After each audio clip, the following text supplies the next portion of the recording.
South Africa's Kruger Park. On its western boundary lies the private reserve of Singita. Here, the mountain pride's territory extends over 8,000 hectares. To keep prey on their toes, they move around to different hunting locations. Today, they try their luck at a waterhole.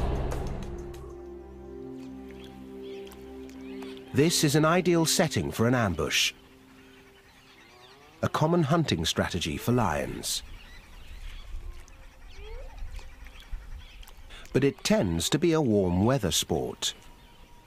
In the dry season, there's little moisture in the vegetation. Grazing animals must come down often to drink. Lions know this.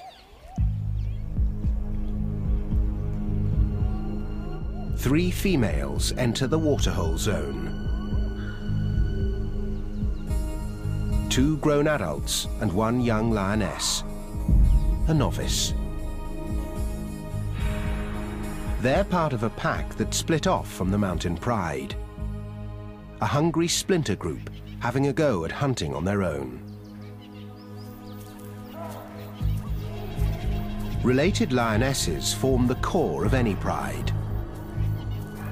They are the expert hunters. The secrets of their trade are passed down to the female cubs. This morning, the other pride members are sleeping in. Their alarm clock will be the sound of a kill.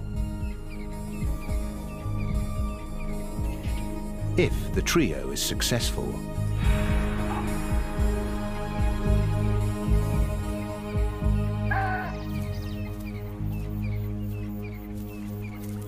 They take up their positions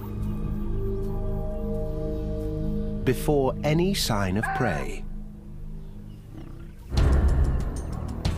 Lioness number 1 is equidistant to numbers 2 and 3, about 65 meters apart. None of them is stationed more than 45 meters from the waterhole. This triangle formation means only one thing: the ambush. They surround the waterhole while leaving enough room for prey to enter. Experience tells them prey will probably come from this direction, then down a hill that leads to a popular drinking spot. Now they wait.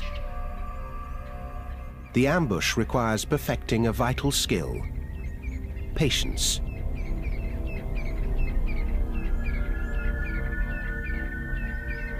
Two hours go by. Nothing.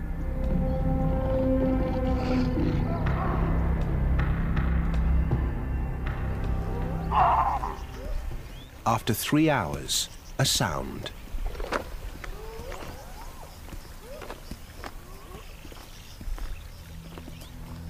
Thirsty zebra, from the direction the lions expected.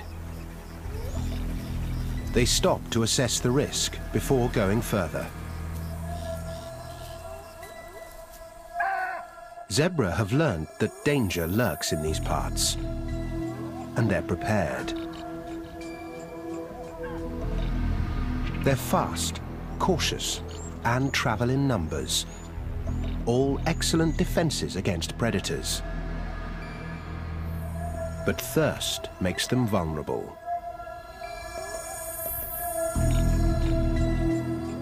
The distance closes between hunter and hunted.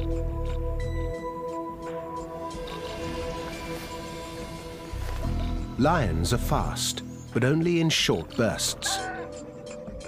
If they don't get close enough, their prey will outrun them.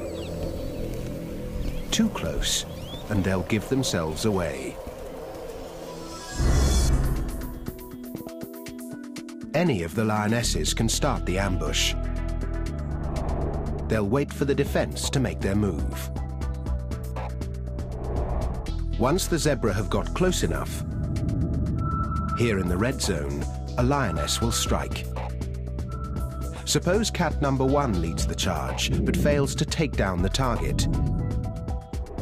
Cats 2 and 3 are in strategic positions to intercept the fleeing prey.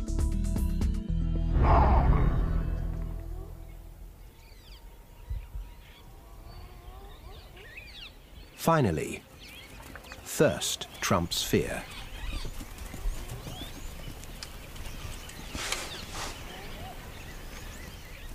It's all going according to plan.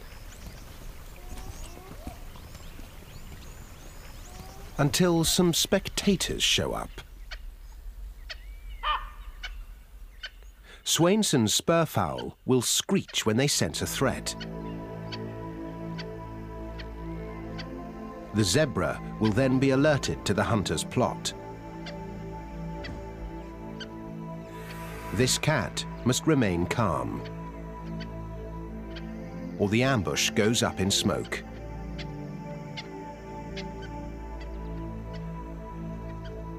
Luckily, this older lioness knows what to do.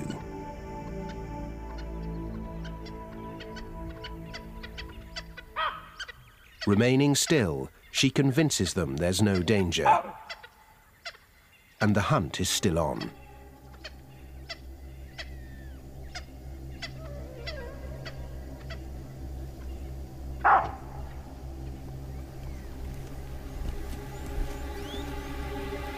Now success relies on the last stage. The timing of the charge.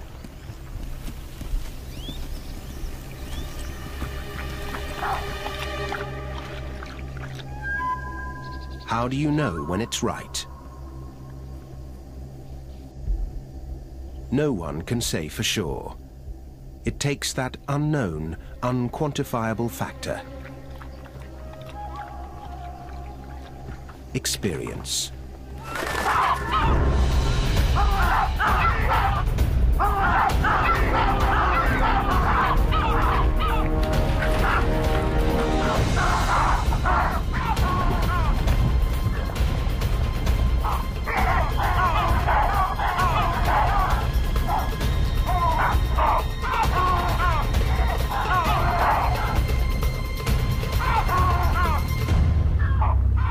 The attack ends in failure.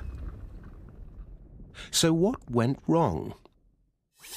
The lionesses have taken 5 hours to reach this critical point of the hunt. But it's the culmination of millions of years of pack and prey evolution that led to the outcome. In this round of the age-old game, the defense triumphed. Perhaps we should ask, what went right for them? Many prey species have evolved to live in herds, and there are many benefits. Safety in numbers, for one, and more scouts to look out for danger. Perhaps they saw or heard the lions before the charge. But looking back, we see the trio flawlessly getting into position. Quiet, stealthy walking and artful camouflage. Perhaps the zebra picked up an alarm call from another species. Not the spurfowl. Here, the lioness's passive concealment preempted detection. But she couldn't do anything about another spectator.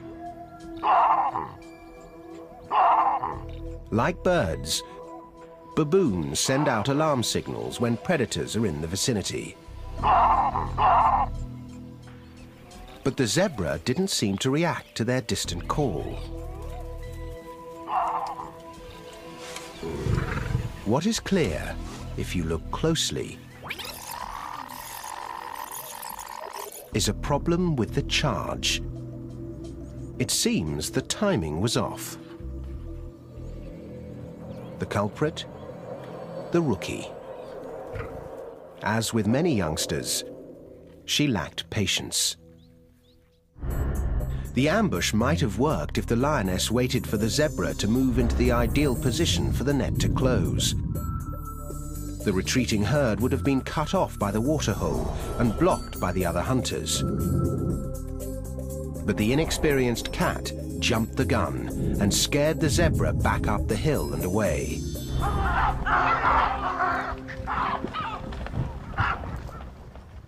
The downside of hunting in a pack is that you're only as good as your weakest link.